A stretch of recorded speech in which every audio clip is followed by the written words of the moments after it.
Hello, this is All Astrology giving you the front end of February's outlook. We're going to take a look at the energetic frequency grid.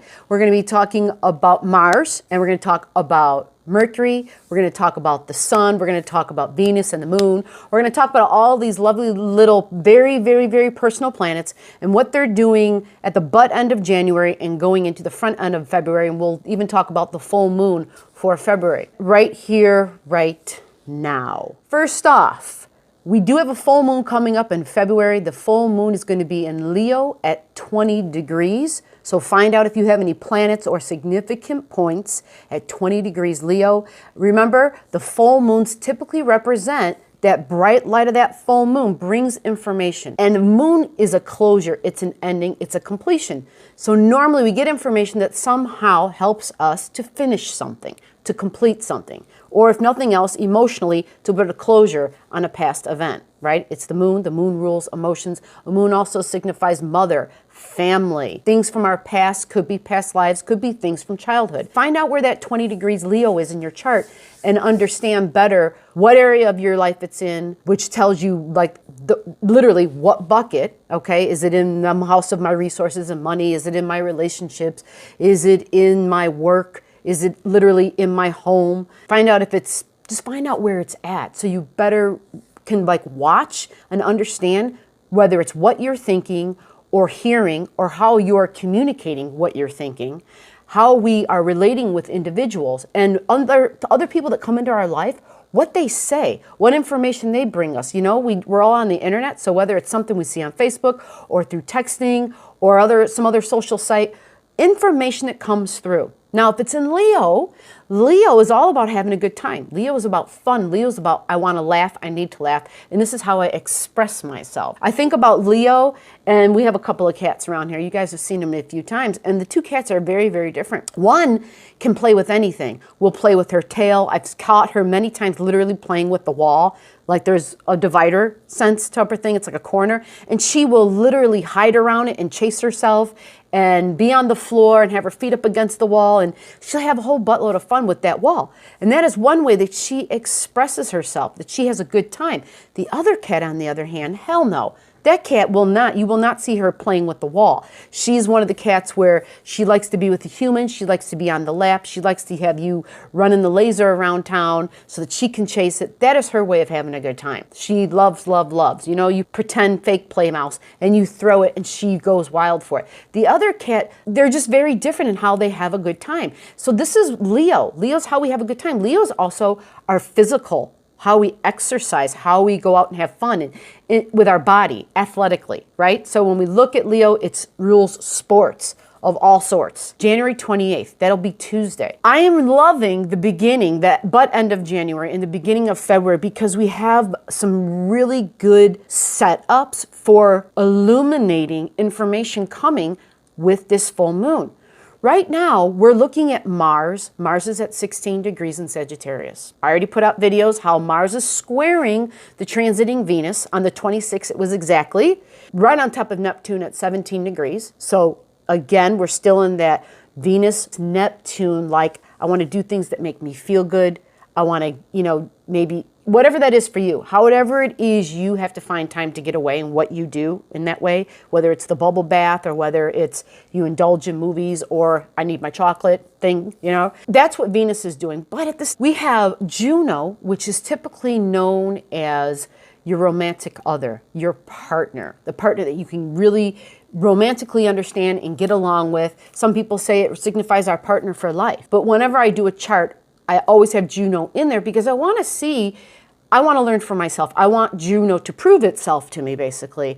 How are you significant in this person's chart? Where are you showing up? What are you doing? At this time, for all of us, the transiting Juno is sextiling Mars, which means a benefit, and Juno is the romantic partner. Mars is a masculine energy. Juno is in Libra. Now, this is what I find interesting.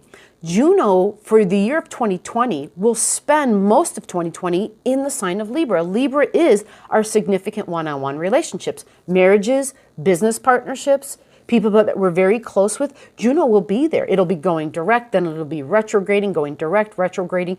It messes around in Libra for a long time, which is fascinating because so many folks, I'm going to be doing a free reading in a minute, and so many folks are really going through a reconstruction phase in significant relationships, whether it's business partnerships, whether it's romantic partnerships, marriages. Lots of folks are going through a reconstructing, a lot of endings and a lot of new beginnings.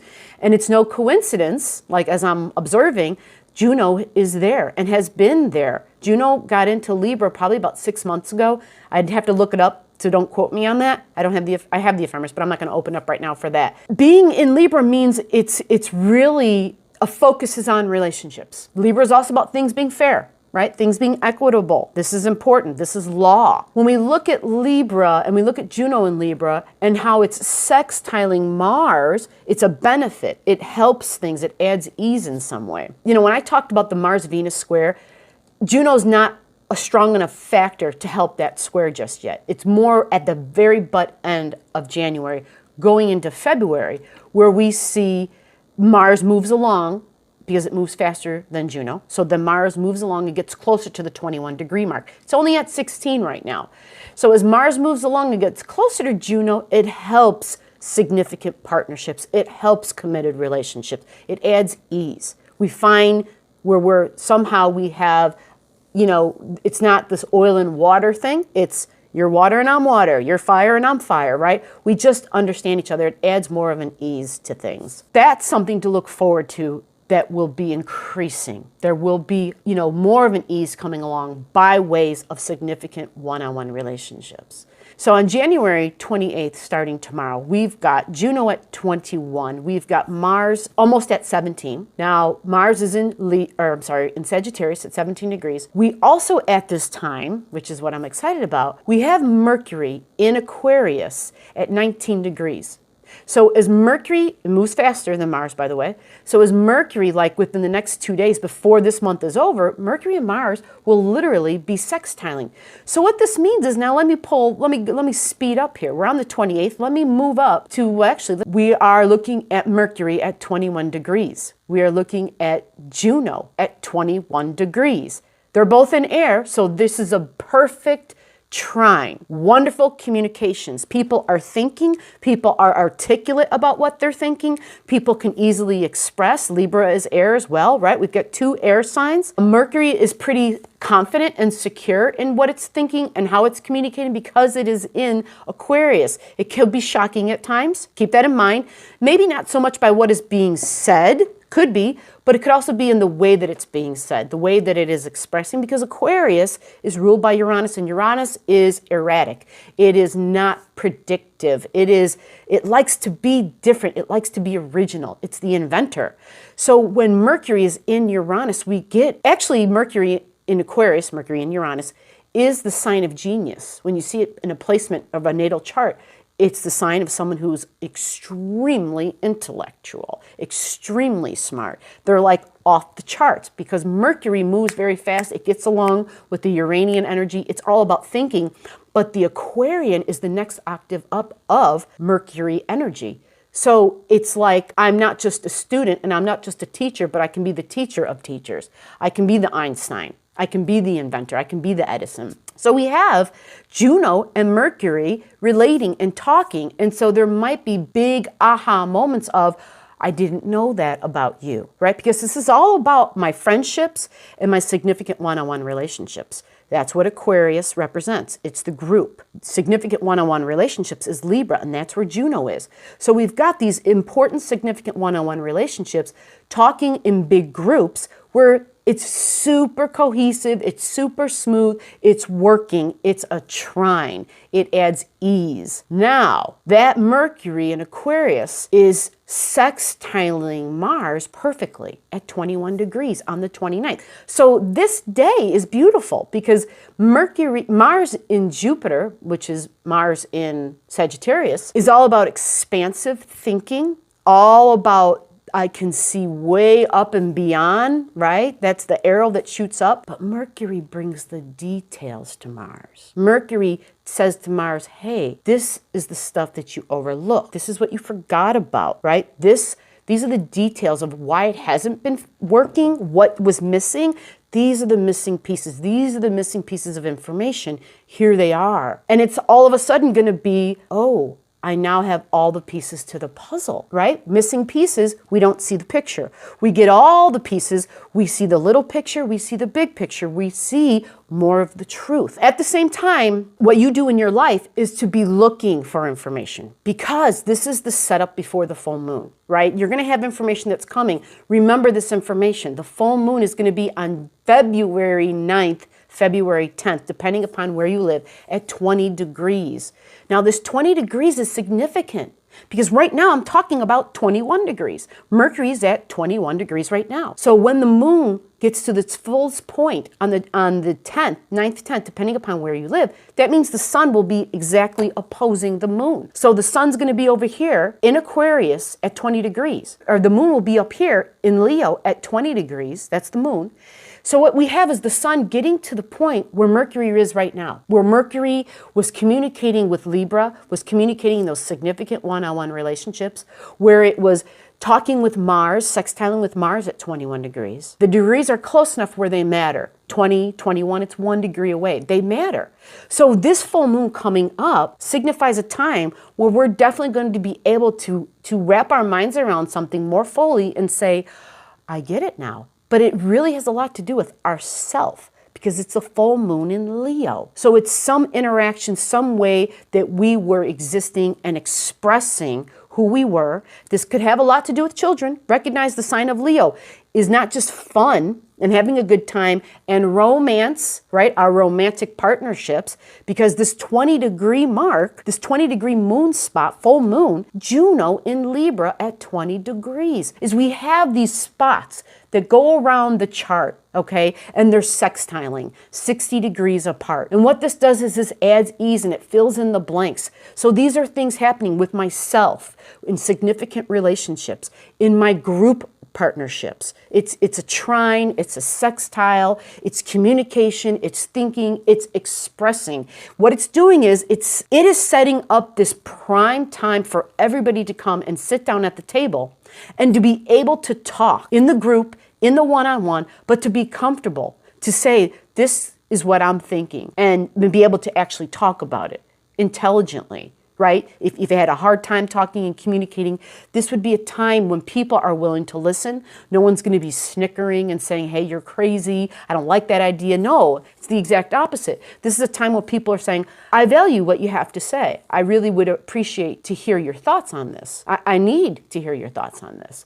This is a time where people are becoming more receptive to information coming in. Groups is a place where you go to get together with other folks. It is also internet, social media. This is Aquarian energy. It also has to do with flight, right? We all heard about the recent horrible tragedy with Kobe Bryant and his child. Being a crazy astrologer, I looked the event up, and there was some extreme oppositions in Mercury in his chart. And typically, Mercury represents travel, but short distance travel, not normally an air flight. Well, Mercury is in Aquarius, and Aquarius is all about, air. That's what Aquarian energy is. It's electricity. When Uranus was discovered, that is when, I'm not a historian, so, don't quote me on any of this, but, but from what I've read, and again, I'm really bad at memorizing dates in history, that this is when man was able to actually take to the air, right? And so Aquarian energy, Uranus, is tied into flight, man taking flight. Typically when you have Mercury at one end and Mercury at the other, and there's this extreme opposition, depending upon other things in a person's chart, people may recommend, an astrologer may recommend at that time, not to travel at that time, because travel could meet up with not so great results. And there were other aspects in his chart, but actually the most profound aspects were was looking at his perfected chart, which is a whole nother different chart altogether. I send my condolences to his family and his loved ones that are still here. With that said, let's move along to present day and information and technology and internet and advancements for society as a whole. Aquarius, Uranus energy. So we've got a time where information and sitting down and talking and relating is going to be good. And it's going to be a time where you're going to be able to express, you're going to get information about yourself and be able to really be able to hone in on your thought process, the way you were thinking, but it's even more about our ability to listen. Keep this in mind, people, okay? It's our ability to listen to the opposing thought. Not just hear it, but to listen. There's a difference. And so that's a big part of the first, the butt end of January and the first 9-10 days of February. It's the ability to think, to communicate, to have the awareness of my own thoughts, to be an independent critical thinker, which is so vital right now because there's so much information. And let's be real, people, with the internet, with social media, whatever platform it is you're on, it is so easy. I see it all the time. People post stuff as though it's fact, right?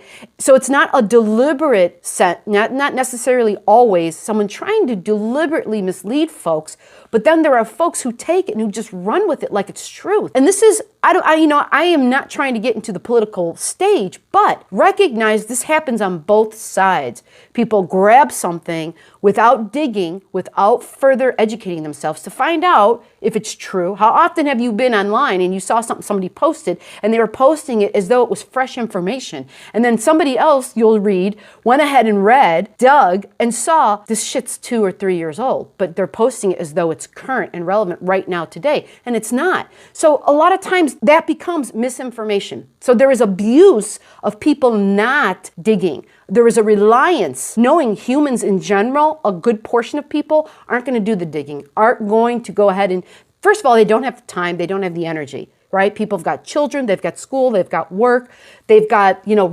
people are dealing with a lot. There's a lot of restructuring going on in way of our finances and our values. And so we're really in a moment, in a time of everything is upside down. And so we're grasping at straws and we don't have time to investigate. We don't have time. So we rely upon people in our life that we trust and we just believe what they tell us. They believe the information they send to us. What I'm trying to explain is this Neptune thing. I haven't even addressed it. I did address it in the last videos talking about Venus and Neptune. But what we have to realize, folks, is that unless we are willing to really do our own homework and to be critical, independent thinkers, we're never going to see how our own thinking could have flaws in it, right? How our own way of unearthing information may not be of the highest integrity. We may not really be the diggers for information. We may not be, not everybody is a great researcher, and that's okay. The point of all of this, though, is that is what this whole next 10, 15 days is about. It really is a time where the thinking is going to be more clear. And so we want to recognize what's happening, see what's coming forward, find out for yourself what is true, not because somebody else simply posted it. Find out and dig. And if you're not willing to do that, that's fine. But you then have to realize that you yourself aren't really clear on what is being presented as truth or what is being presented as an untruth. So Mercury and the sun and the moon and Mars and Juno, right? Our relationships in groups, online, the internet, that is Aquarius. Our relationships and our significant, like partnerships, marriage, romance, family, home, business. These things are all highlighted at this time where there should be a level of understanding, more patience to sit down and say, okay, let's talk about this. Tell me what it is you think. Give me your information. Where is the support that you have to back these thoughts up, to back up what you believe? And that's what this is. Because Mercury in Aquarius is, you know what? For some reason, I feel more clear right now. Like I can think this through. I am willing to research this. I am willing to check this out. I am willing to divide the fact and the crap. There's so much crap out there that they purposely, and that's everybody, right? Everybody. We're all guilty of it. If we're online and we're passing stuff along without verifying the validity of it, we're guilty of it. Okay? Bottom line, that's how it is. Take a hold of this energy and utilize it. Try to get a clarity of what's really going on. Try to get a truer sense of the way that you think about things, how you think about things, your belief systems. This is Mercury. How I think, what I think, how I communicate that, right? Social media. This is all Mercury. This is all business. This is all commerce. All these things are affected in all of this. And God, that's all we see happening in life right now, all these areas. So folks, I want you to just take a hold of this, okay? Now the moon, the full moon, like I already said, 20 degrees of Leo is happening on January 9th, January 10th, depending upon where you live. You basically just need to know those degrees, find it in your chart, find out what area of your life that's occurring in, okay? And that is the area of your life where you will now have a closure. You'll be able to finish something. You'll be able to wrap something up, all right? Leo represents children. It represents romance. It represents creative expression. Leo is where, as an individual, you shine, and where you are able to express yourself. That is the sign of Leo. Okay, Leo is also where we take a risk in our life, right? Dating. It's also like the stock market where we take a risk, investments. That's all Leo energy. Remember, you're going to be able to somehow have a closure on something. Sometimes, depending upon where you are in your level, your experiences, and in your awareness, your growth, in your where you are in your evolutionary path has everything to do with how much of that information you're able to perceive, okay? There's a big gap between what we receive and what we perceive. There's sometimes this gigantic difference, information that comes in and information we can actually grab a hold of and utilize. So I hope that helps you to understand the energies and things that are happening, the degrees I gave, and if this puts some light to help you on your way, so be it, and I'm grateful. Bye.